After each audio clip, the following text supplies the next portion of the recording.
یه دانشگاه زده آکسفورد اینجا که مدرک میده مفتی 10 تا 10 تا.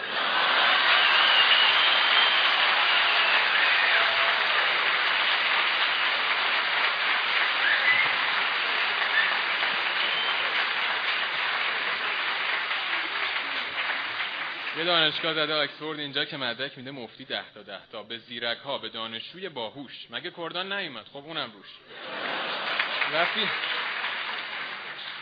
رفیقت بود که یک ذره توپل بود، مشاور بود اگرچه عقل کل بود. سلام آقای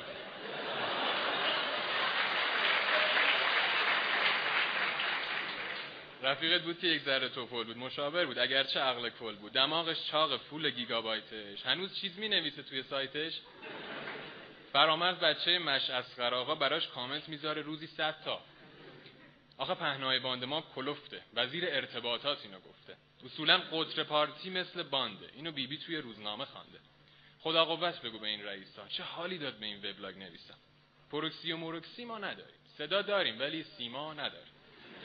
همه چی اینورا آزاد و مفته، اینم بیبی توی اخبار شنفته. رسیور این طرفا هم حلاله، عربست اینوری سمت شمال. میگن ارزونی بی سابقه استین، انیشتین خدا یا نابغه استین.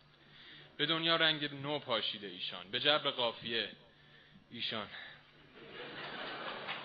اصلا دنیا به یک حوض زیر و رو شد. شنیدی بوش چطور بی آبرو شد؟ شنیدی که روابط گشت عالی، نمونش بورکینافاسو و سومالی؟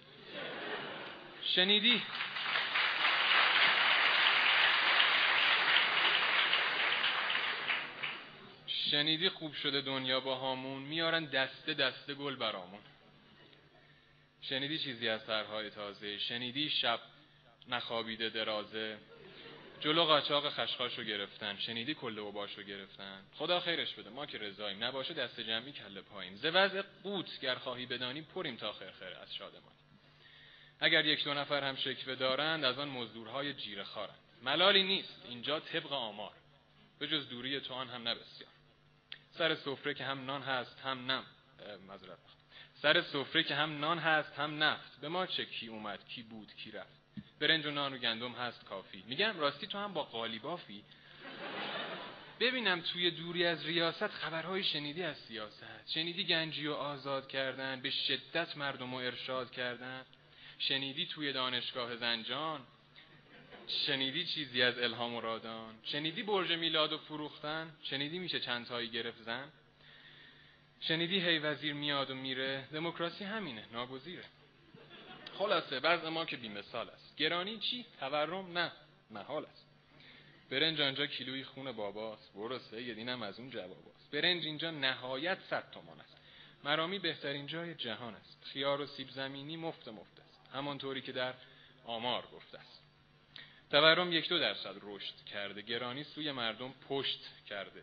تساهل معنی تازه گرفته، نمونش قافیه در مصرع فوق. یا وقت تموم شد فرصت بنده، ولیکن حکایت همچنان باقی است عمرن. خلاصه میکنم ای خاتمی جان، ببین من چه خوشم، هی جانمی جان. همه خوشحال و شادیم و غمی نیست، نیازی به حضور خاتمی نیست. به جان تو خوشیم بسیار سید، حالا میخوای بیای چیکار سید؟ برو هر جا که حال کردی سفر کن، اصولا فکر ده از سر به در کن.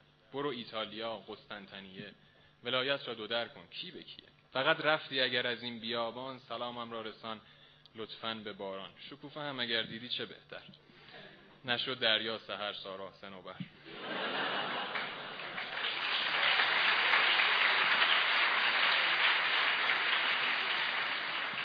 فقط رفتی اگر از این بیابان، سلامم را رسان لطفاً به باران. در آخر این تو و این وضع ایران، حالا میخوای بیا میخوای بپیچم.